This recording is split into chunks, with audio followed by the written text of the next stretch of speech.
And on today's show, why QLAC could change retirement planning. Part one of this week's series on the impact of QLAC and emerging insurance products on retirement, with nationally recognized annuity expert, Mike McLaughlin. Hi everyone, I'm Steve Savant, syndicated financial columnist and contributing author to Backroom Technician and Innsmark. Let's get down to business. Well, welcome to the show, Mike. Great to be here, Steve. Well, we're talking to everybody. I mean, this is all over the web, QLAC. Give me the actual, what's the acronym stand for, and let's walk through some of the basics. QLAC stands for Qualified Longevity Annuity Contract. It was just under some U.S. Treasury regulations that were put out on July the 2nd. So this is all new information. This is a great opportunity for producers to go out to their clients and have really meaningful conversations. We just left our top annuity producers conference last week, Steve, and really only about 20% of the producers knew about this. So this is something that is a great opportunity for life producers. When you introduced it to the attendees, was there a lot of excitement? A lot of buzz, both on our Life Summit and our Annuity Summit, because it's new. You know, think about it this way. U.S. Treasury and IRS has never really been too friendly to a lot of financial planning aspects, but this is a great opportunity, especially if you're selling fixed annuities. When you take a look at the IRA market as a whole, it's about $6.3 trillion right now. The life insurance industry only has about $412 billion of that. When you think $412 billion, that's a big number. But that only represents less than 7% of all of the IRAs in the U.S. right now. So this is a great opportunity to look to some of those mutual fund IRAs, to some of those variable annuity IRAs, and talk to your clients about locking in an income. And the only thing that's available for this QLAC is a fixed deferred income annuity. Okay, now let's just talk about that for a second. Why is the IRS, because this is going to affect RMDs, why did the IRS, you think in your best hunch, why did they legislate this? Well, I think that there's a huge concern about the impact of Social Security, Social Security is supposedly going to be bankrupt by 2033 and start dipping into other assets. There's a great concern in Congress about how do we make sure that American standard of living continues on and on.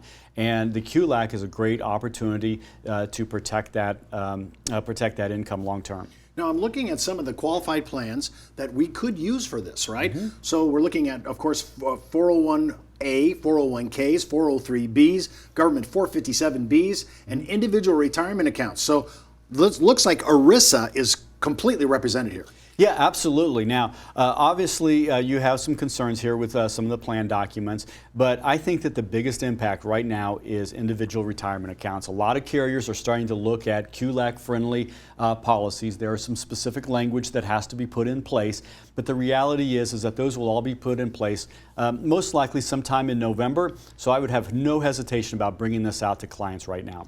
Well, I noticed, interesting, Roth accounts aren't eligible, inherited IRAs. Now, give me a little bit about that, because I always thought that an IRA inherited was an IRA, but apparently not. Well, let's think about, because those incomes are already going, so that if my father passed his income down to me, then I've got to maintain his life expectancy. Well, the reality is that you really can't stop that RMD. This is really put into place for planning. So this is a great opportunity to get into younger classifications of ages, somewhere in the neighborhood of 40 to 45, which later on this week we're going to talk about how to use life insurance in the retirement planning process.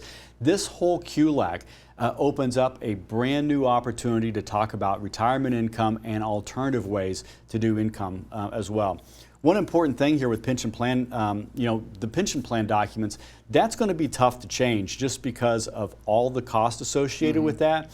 So that'll probably be one of the last things, in my opinion, that will change. So I think your real opportunity is individual retirement accounts and those defined contribution plans where at age 55 or for those plans that have in-service withdrawals to take that money out, do a rollover, then you control your asset, and then that way that you can control that distribution into some of the QLAC-friendly contracts. Now, I noticed that if you're already taking RMDs, that also is excluded from this idea. Exactly. That's accounts that are currently in RMDs. So let's take a look and think about how you position some of your RMDs. So maybe you had 4 or 5 different RMD friendly accounts, but you're actually taking your RMDs off the lowest earning IRA, and you're letting your mutual fund or your variable annuity really accumulate. So even though that you're taking your RMDs off that entire account balance, this one account hasn't been touched by RMDs or not taking RMDs, so you'd be able to do a QLAC off of those accounts. When I'm looking at this is a huge opportunity. Now, I noticed that there's some restrictions. We're going to get into that in the second segment, talk about how much we can do, what's the number, what are the restrictions involved. But really, this is going to open up a whole new retirement timeline thinking. I think it's going to change the way we do, I would say, for most of middle America. Absolutely, yeah.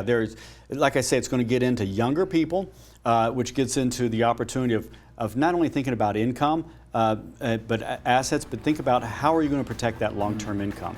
That's where you need to change the conversation from assets to income. When we come back on the second break, we're going to go through this again and really walk you through some of the QLAC basics, because this could be a game changer, not only for middle America, but for your practice. We'll be right back. It's not how much money you make for your clients, it's how much money they get to keep, especially in retirement. But retirement income could cause Social Security benefits to be taxed. One tax advantage alternative is life insurance designed as a non-modified endowment contract that can generate tax-free income without taxing Social Security benefits. These contracts offer differing funding options depending upon your client's risk tolerance. For more information on how life insurance can be part of your retirement planning, just email me at steve@downtobusiness.tv. Brought to you by Ash Brokerage, the practice enhancement company. Well, welcome back to the second segment. We're with Mike McLaughlin. We're talking about this new QLAC, unbelievable opportunity. Let's walk through the basics and walk us through what this applies to, and then I want to hear your rendition of what's the target market here. Sure. Well, here are the specifics of QLAC. First of all, you can defer up to 25% of the account balance or up to $125,000, whichever is larger. Now, the $125,000 applies to all plans and IRAs collectively. So, okay, can I ask you a question sure. on that then? Okay, so I have, let's say I'm a decent size IRA, maybe $500,000, $1 million. I couldn't segregate 125 of that number specifically to delay for RMDs, and it will not affect my calculation. Correct. Wow. Yeah, exactly. And so that, again, this is just like you're doing your normal RMD. You're going to bucket up all of your qualified accounts that you have to take RMDs. You're going to add them up. Whatever that number is, 25% or a maximum of $125,000. Okay? So I'm thinking in my head, many advisors, once they understand this and they watch the show and really get the drama of this, this is going to be a huge tactical play, because we're delaying things and there's tax issues here and cash flow issues. So this is huge. So 125 is my cap, or 25% of the total. And when you looked at this, how many players are kind of walking in this? Because this is so new. I think the carriers aren't even on the street with this stuff yet. Yeah, this is, I won't say that it caught the carriers by surprise, because they had been talking with the U.S. Treasury for months about this, but you really can't make specific contractual language until you actually see the U.S. final regulations. And so they're scrambling to get all of those, because the other part of this is that when you make your purchase, you have to make the intention and you have to check the box on the application that you're intending this to be QLAC. If not, then the premiums will be included in the RMD. Okay, well, let me walk you through that. Okay, so I have let's just do the easy one first. I have IRAs, and I've looked at the number of my total. Now, do I have to think about my total today or my total when I hit 70 and a half? No, what you're going to take a look at is just think about how you would normally do your RMDs. It's the 12/31 previous year's account value.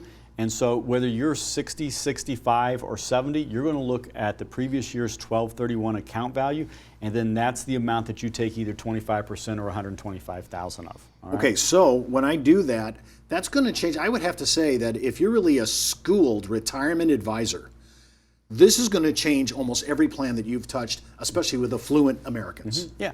Now, one other thing that I think that you need to be cognizant of is, let's say that you start doing a QLAC at age 60, and then you leave the other 75% in an equity-based mutual fund or stock portfolio.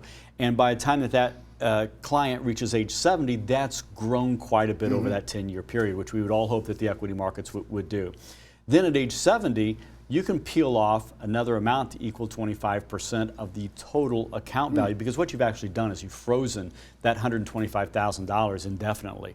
So this is an opportunity to go back to your clients multiple times and then begin the laddering process for the deferred income annuities. Mike, what does this QLAC annuity look like? Is it like a SPIA? Is it like a DIA? What is it? It is a DIA. It's a deferred income annuity with just special contractual language put into it. So it just needs to be irrevocable. There are certain death benefits that we have to adhere to, but for the most part, it is deferred income annuity. You can defer it out all the way to age 85 and 1 month. How they come up with that, only the IRS can figure that out. But you can do it at age 70, 75, 80, 85 in 1 month. It's a great opportunity to ladder it out so that you have income and inflation protection on down the line. Mike, just to make sure we're clear, I think most of our audience knows what a SPIA is, and I think they know what GLWBs on indexed annuities are, for example. Just walk me through the basics of a DIA in case our audience isn't familiar with it. A DIA is a contract that you put in, let's just say $125,000 at age 65, and then you're going to choose when you're going to essentially annuitize that contract. So if you choose at age 75, you're going to receive lifetime benefits or whatever the payout selection that you've chosen, whether it be life in 20, life in 20, or life in 10, life with cash refund. Any of those different payment options are all available as long as you have some type of life contingency, because you're dealing with qualified money. But you're essentially annuitized that particular part of the contract. Well, most of people that I talk to, and I look at the Google traffic on DIAs, and most people are still kind of new to that idea. They're saying, I didn't even know there was a deferred income annuity. This is going to highlight DIAs like never before. And I think I'm going to have to take a trip out to CanEx and see who's the players here between the SPIAs, DIAs, and GLWBs, because if you're using QLAC with a DIA, you could be introduced to a brand new annuity with a brand new wrapper using QLAC. Absolutely. So before we break for the show, I'm just curious, who do you see as players coming into this market, our carriers? We know people are already coming out pretty soon here, so who's playing? We know that AIG is coming out with a particular language. They were very close with the U.S. government in making those QLAC-friendly language. We also know that Principal is a player in the DIA market, Symetra is a player in the DIA market, so those will be really quick followers here by year end. Well, that's all the time we have for today. Remember, before moving forward with any of the ideas on our show, always consult your tax advisor, legal counsel, or your broker-dealer compliance officer. Missed an episode? Just go out to our video archives. And remember, you could be wiser as an educated advisor. I'm Steve Savant. We'll see you tomorrow.